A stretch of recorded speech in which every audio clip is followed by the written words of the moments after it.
Bonjour. Bonjour. Alors, aujourd'hui on vous présente une recette originale de manger cochon, c'est les petits chaussons verts. Pour cette recette, il vous faudra à peu près une vingtaine d'olives noires dénoyautées. Alors, on a choisi de prendre de l'ail et de l'échalote déshydratées. Il vous faudra 4 à 5 tomates séchées, de la pâte à pizza qu'on a préalablement réalisée nous-mêmes. Donc si vous regardez nos recettes, vous pouvez voir cette réalisation de pâte à pizza, quoique je crois qu'on n'a jamais montré la recette de pâte à pizza. Donc voilà, on vous fera un tuto une prochaine fois. Et on les appelle les petits chaussons verts parce que ce sont des chaussons aux épinards, préalablement rincés, qu'on va cuire. De la recette des petits chaussons, naturellement, c'est de cuire les épinards. Donc on les cuit tout simplement à l'étouffer. Donc pour notre recette, il y a bien 800 g d'épinards, hein, donc ça va réduire à la cuisson. Donc là, c'est bien volumineux. Pas d'assaisonnement particulier puisque l'assaisonnement va être apporté par la petite compotée tomate séchée, huile d'olive, olive qu'on va préparer. As-tu mis de l'eau au fond? J'ai mis un peu d'eau au fond, oui, pour que le légume n'attache pas. Tu as bien raison de le préciser à nos auditeurs. De la recette, c'est la réalisation de la compotée pour l'assaisonnement de nos épinards. Donc, on va mettre dans notre blender une vingtaine d'olives noires. 35.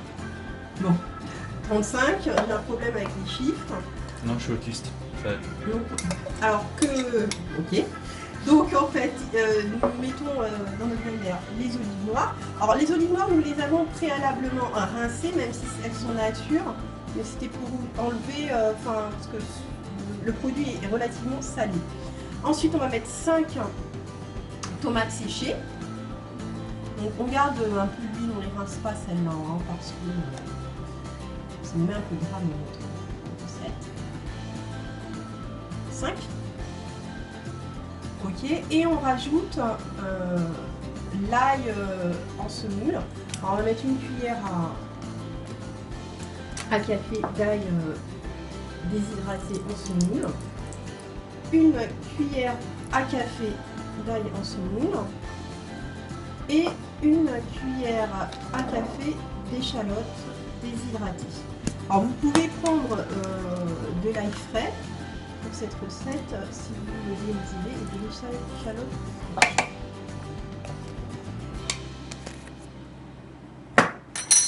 Donc, et ensuite, on mixe tout ça pour le réduire en purée.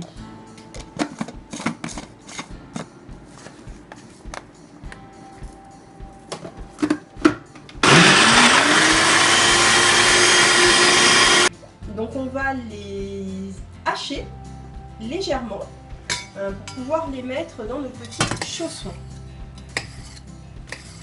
On a cuit les feuilles entières.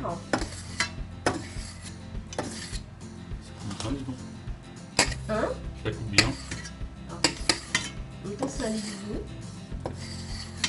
Donc pour cette recette, c'est beaucoup mieux de prendre des épinards frais, pardon. Je pensais à des haricots, mais voilà. Ensuite,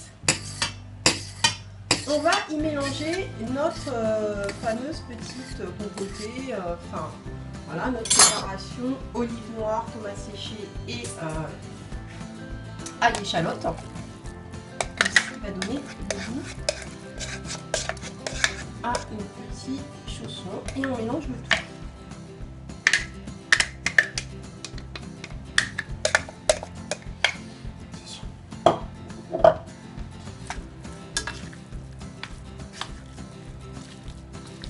On mélange tout uniformément pour que ça cuise, que les épinards puissent bien s'imprégner. Alors nous on a décidé de faire fondre les épinards comme ça à la sauteuse, mais vous pouvez les cuire à la vapeur aussi, si vous avez la machine avec vous. Si vous les cuisez à la vapeur, ils lâchent beaucoup moins d'eau. C'est pour ça que j'étais pas d'accord. De Je vais le faire à la vapeur. Ah, ok. Donc voilà. Troisième étape de la recette, donc c'est réaliser des petits disques pour faire nos chaussons. Donc Mickaël a découpé la pâte. Puis voilà, Voilà, comme ça. voilà un verre, un doublé. Donc il a travaillé la pâte, il a étalé. Alors pour la base de pâte, je rappelle, on a pris de la pâte à pizza parce que ça gonfle et on a laissé quand même poser 1 heure cette pâte avant de pouvoir modeler, la travailler. Donc là, c'est cette pâte-là, ça va nous donner un certain nombre de petits chaussons et on va déposer à l'intérieur de chaque disque notre préparation aux épinards. Donc les disques de pâte ont été réalisés. Donc Mickaël dépose les épinards assaisonnés sur chaque disque. Ensuite nous les refermerons. Donc là c'est la partie fastidieuse de la recette. On a préchauffé le four à 180 degrés et on mettra l'ensemble de ces petits chaussons pendant une trentaine de minutes au four. Alors, avec la pâte que nous avons réalisée, on obtient à peu près 2, 3, 4, 1, 2, 4 sur 3, 4 sur 3. 24 chaussons. C'est ça, Mickaël? Ouais, sûrement. Alors, l'ultime étape de la préparation, c'est de refermer les disques et vraiment de souder les deux bouts à l'aide d'une fourchette. Donc la technique employée, vous la voyez ici, c'est ce que fait Mickaël. Si vous voulez que vos chaussons ne soient pas trop blancs en sortie du four, il faut les badigeonner de lait. Donc on peut les badigeonner de lait végétal et ça colorera tout simplement.